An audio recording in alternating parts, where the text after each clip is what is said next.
guys, welcome to my channel. My name is Cassie. I was diagnosed with invasive ductal carcinoma back in May of last year, which is 2022 now. We are now in 2023 of February.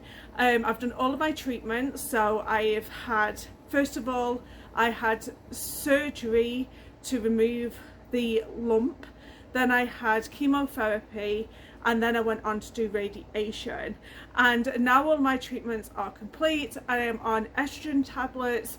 I have documented my journey very, very well, so you can go back and have a look at them playlists and watch it in I can't even say that. You can watch it in order.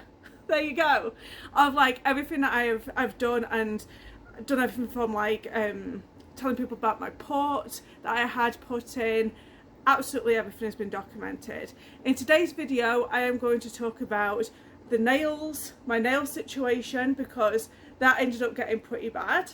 And also my exercising regime, now that all of my treatments have done and they believe that everything has been all dealt with. So no sign of like cancer per se, other than having to keep on doing these estrogen blockers in order for it to stop, because mine was an estrogen based breast cancer, invasive ductal carcinoma. So today I want to talk about my nails, because my nails got really bad after the fact. So what I did was I kept painting my nails all the way through my chemotherapy, because I was told that there's a possibility that your nails could actually drop off.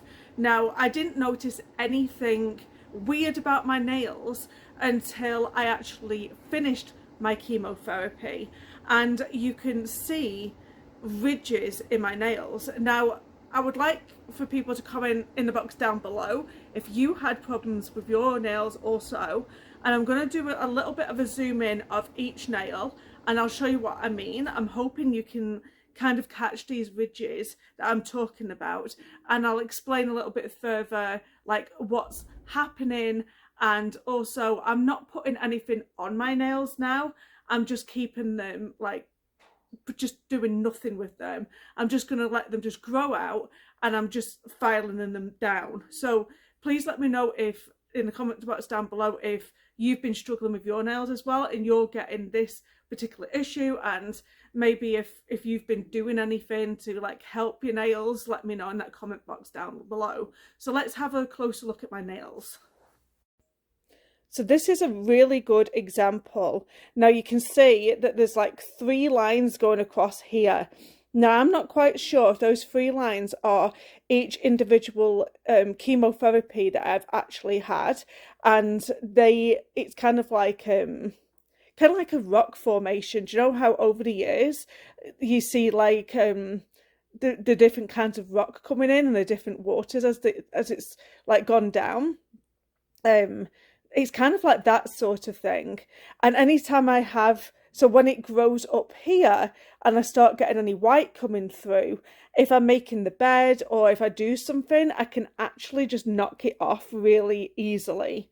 So right at the bottom here, you can now see the crescent coming in, and right at the very bottom, that last one, seems to be where all that new growth is coming in, and it doesn't look really bad and ridgy. So I'm going to show like the next nail here. See how there's like a ridge there. And the next one. This one's growing out pretty well as well.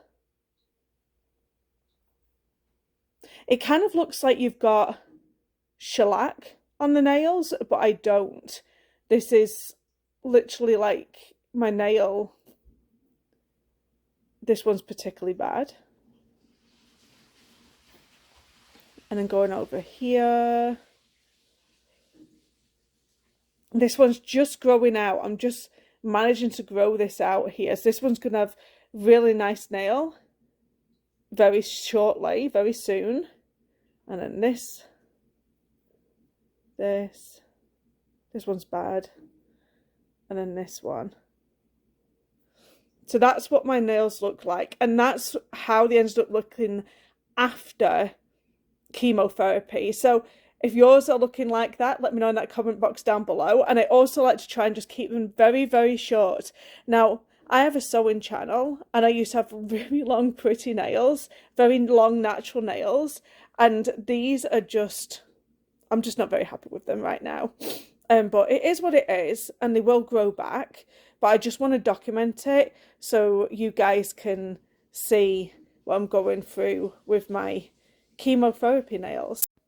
So the other issue that I had was with regards to my weight. I put about 30 pounds on because I was on steroids and other medications that were helping me gain weight, actually, and I wasn't watching what I was eating while I was doing my chemotherapy or my radiation. I just ate whatever I wanted to eat. Some foods taste gross. I mean, I documented that pretty well as well. So I really went easy on myself, knowing that I can be kind of like tough on myself when it gets back into an exercise regime. So I just thought I'm just gonna not worry about any weight that I put on.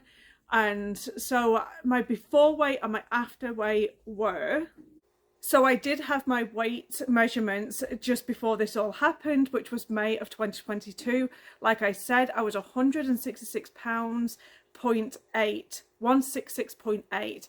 So I'm 5'6", and I am now, because I'm trying to lose weight now, I'm now 189.4. So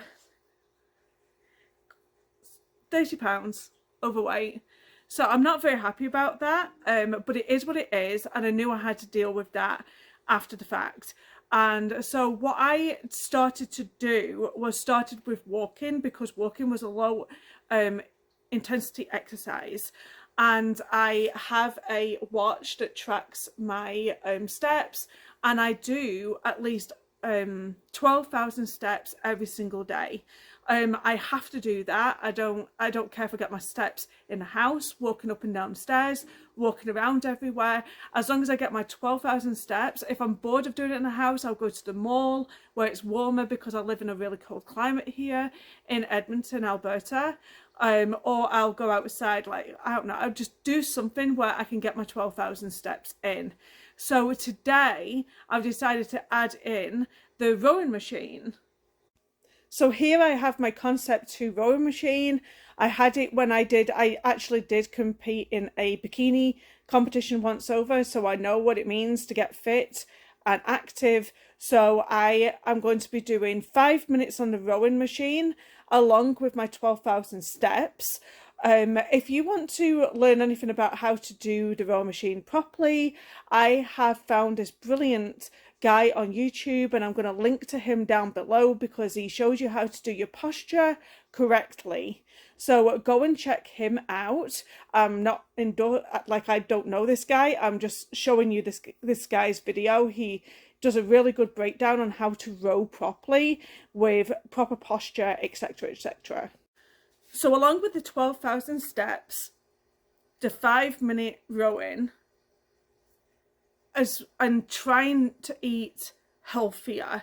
So I do try and do intermittent fasting throughout the day, where I will literally just eat supper at night at about 5 o'clock and then go the whole time, and then just eat supper again next day. Now obviously with this extra working out, I'm going to have to fuel myself. So this morning I had a cheese omelette with bacon, and hopefully I can go now until supper time, because all I'm going to do today now is sewing. So for exercising today, I did my snow shoveling because it snowed today. I also did my neighbour's snow shoveling as well, just to get the extra exercise in.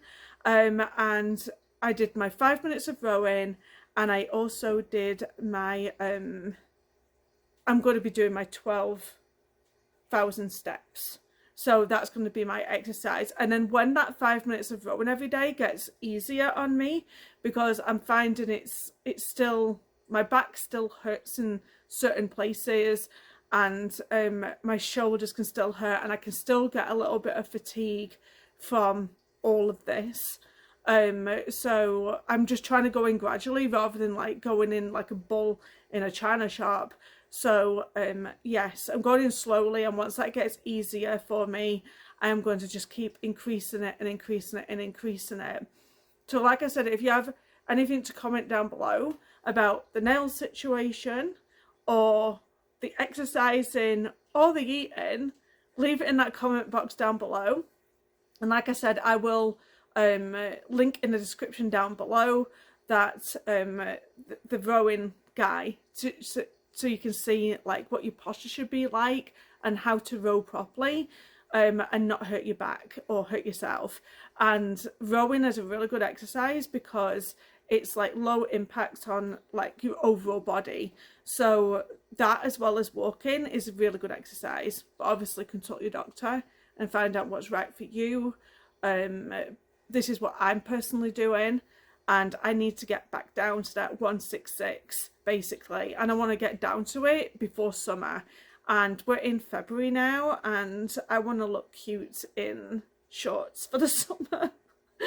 That's my prerogative anyway, and I'm sticking to it. So thank you very much, guys. If you stuck with me to the end of this video, comment, get exercising.